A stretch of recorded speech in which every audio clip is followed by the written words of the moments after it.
Bonjour à tous, bienvenue pour cette deuxième vidéo de Magies et Merveilles. Aujourd'hui, l'étrange secret de Marcus Gabinius, une histoire inspirée de l'histoire naturelle de Pline l'Ancien.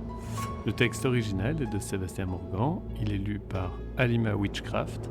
Merci de nous soutenir en likant et en vous abonnant à la chaîne. Bonne écoute! Ce soir-là, 3 silhouettes mystérieuses se trouvent dans la boutique atelier de Marcus Gabinius. Celle-ci est nichée près du forum de la capitale impériale, dans une petite rue commerçante où se succèdent des échoppes de luxe proposant tout ce que l'Empire confectionne comme produits de haute qualité: vins, épices, confiseries, mosaïques et récipients de factures exceptionnelles. Il n'est pas rare que les commerces de cette ruelle restent ouverts tard le soir, surtout lorsque des clients plus riches promettent des commandes importantes. Marcus est verrier, un verrier de talent et réputé. Un jour, il a livré à la cour d'une reine d'Orient des assiettes de verre fin et coloré. Sa réputation d'être l'un des artisans les plus habiles de l'Empire avait été faite. Depuis, au jour le jour, il se bâtit une véritable petite fortune au fil des commandes de prestige qui affluent. « Je crois comprendre que l'or n'est pas votre motivation. » L'homme qui lui pose cette question a un nez busqué et un regard d'oiseau de proie. Marcus hésite à répondre. Ils sont 3, mais seul cet homme parle. Les 2 autres sont placés de part et d'autre de l'appart, pour empêcher que quelqu'un n'entre et ne dérange la conversation. Qui sont-ils ?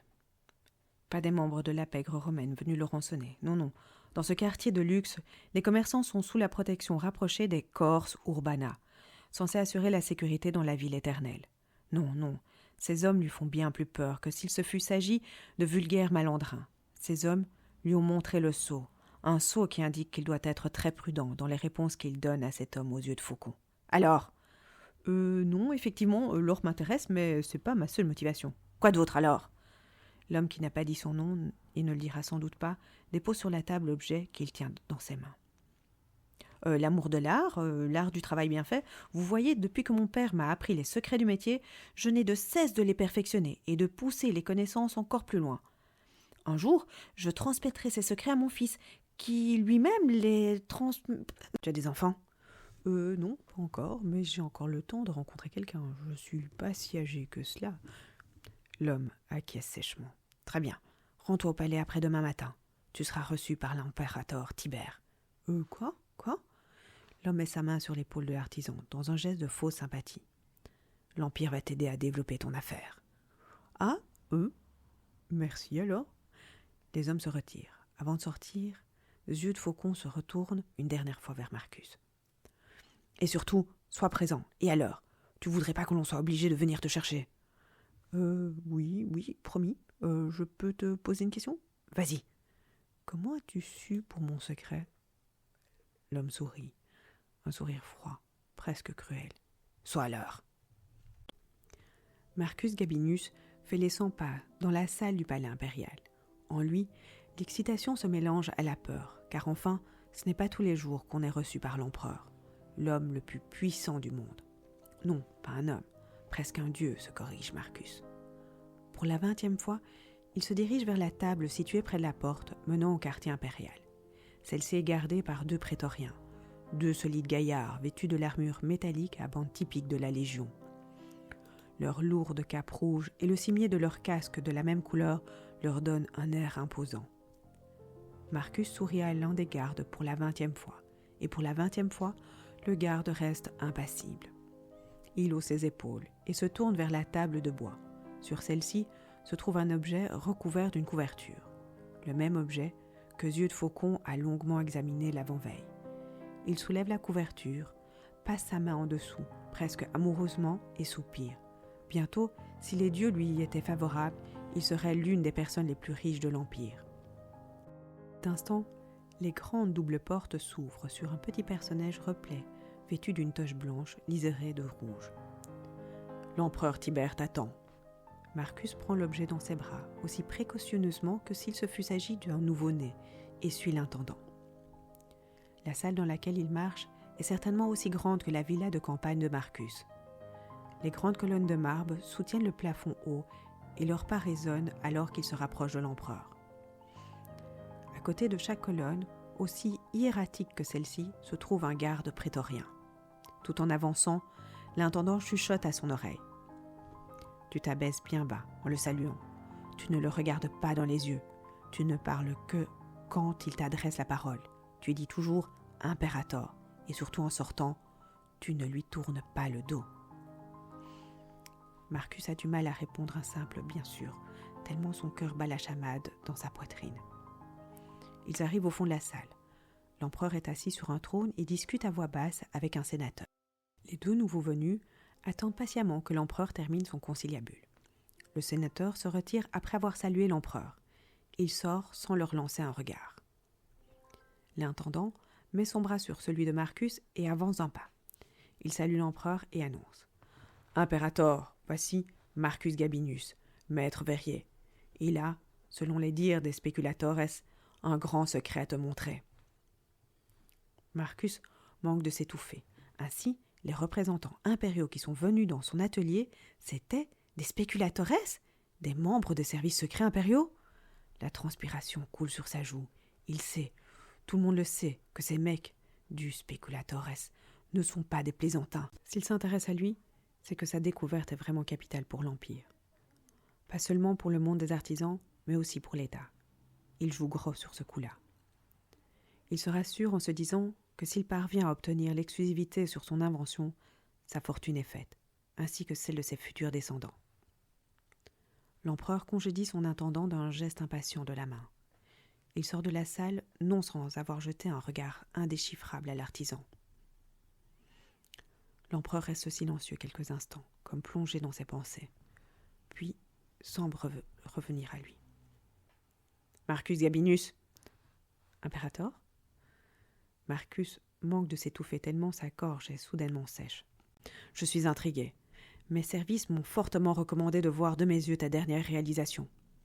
Je n'ai pas beaucoup le temps, mais ils ont fortement insisté, donc j'avoue que je suis intrigué.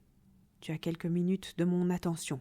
Va droit au but. » Bien sûr, Imperator. Vois, l'objet parle de lui-même. Marcus laisse tomber la couverture, dévoilant un récipient de verre aux reflets verts et orange. Il s'agit d'un récipient profond et de grande taille, particulièrement adapté pour accueillir une salade ou une macédoine de fruits. Le sourcil de l'empereur s'arque. « Un saladier ?»« Oui, Imperator, idéal pour accueillir l'herba salata, si typique de notre art culinaire. » L'empereur s'approche et prend le plat des mains de l'artisan. « Tu remarqueras, Imperator, qu'il s'agit d'un travail finement exécuté au bord ouvragé en forme de vague. »« Certes, j'aime bien l'exécution de la peinture aussi. »« Tu me fais un grand honneur, Imperator. Pourtant, je comprends pas. » plaît-il. « Je comprends pas pourquoi mes services secrets me font perdre mon temps précieux avec du service à vaisselle, aussi finement ouvragé soit-il.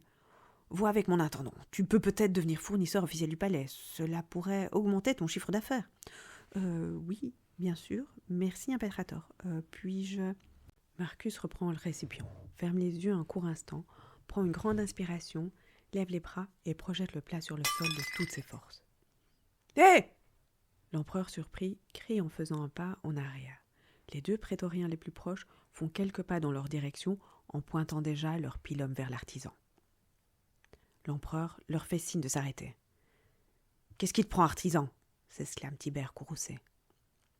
Marcus, qui n'a jamais été aussi près de l'infarctus, s'empresse de se justifier. « Pardon, Imperator, 1000 pardons. » Il ramasse son saladier. « Regarde-le !» L'empereur s'avance et regarde le plat.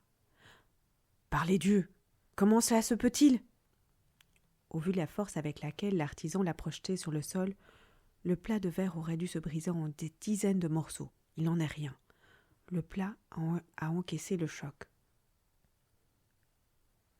Il présente toutefois un renfoncement.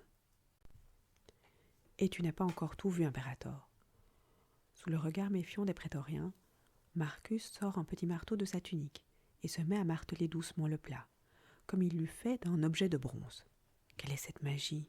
murmure l'empereur. Ceci est un verre incassable, le seul et unique. L'empereur reprend le saladier en main. Il tourne et retourne le plat dans tous les sens. Il s'agit pourtant de véritables verres, et très fins en plus. Je vois au travers. Oui, Imperator, un verre qui a subi un traitement particulier.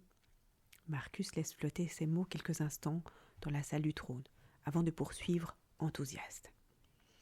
Imagine, Impérator, les applications que nous pourrions en faire. Je veux dire, avec le soutien impérial, je pourrais le produire en grande quantité. Nous pourrions en faire une production de luxe pour les cours royales du monde entier.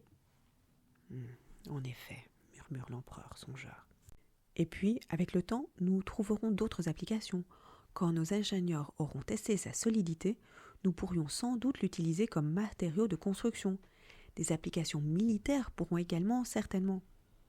Quel est le coût de revient de cette matière? Le prix de l'or? Pardon? Une once de verre incassable a la valeur d'une once d'or. Je vois. Mais la concurrence fera baisser les prix, non? Tout à son enthousiasme, Marcus ne remarque pas le nuage qui voile les propos de l'empereur. Il n'y aura pas de concurrence, Impérator. Je suis le seul à connaître la formule et le secret de fabrication. Oui, mais quelqu'un pourrait te voler les papyrus ou les tablettes sur lesquelles tu as couché ton secret. On finit toujours par voler les papyrus et les tablettes. Je suis désolée de te contredire, mon aimé Impérator, car je suis assez fière de ma mémoire. Ta mémoire, hein? Oui, j'ai une excellente mémoire, et donc je n'ai confié mon secret à aucun papyrus ni aucune tablette. Même pas à ta femme? Ou à la catin que tu fréquentes? Je suis veuf, et je ne fréquente pas les catins, ni personne d'ailleurs, mais je suis le seul à connaître le secret. C'est bien, c'est très bien. À cet instant, l'empereur se penche vers l'un des prétoriens et lui murmure quelque chose à l'oreille. Votre Altesse, je rajouterai que... Marcus ne termine jamais sa phrase. Le pilum du prétorien fuse et lui transperce l'estomac. Les mots de l'empereur sont la dernière chose qu'il entend de ce monde. Je suis désolé, l'artisan. Ton saladier trouvera place à ma table, mais ton secret est beaucoup trop dangereux. L'Empire est construit sur l'or, et ta découverte fera dévaluer l'or. Nous ne pouvons nous le permettre. Je ne peux me le permettre. Marcus meurt, et ainsi disparaît le secret du verre incassable, qui fut un jour découvert dans une petite boutique du Forum de Rome.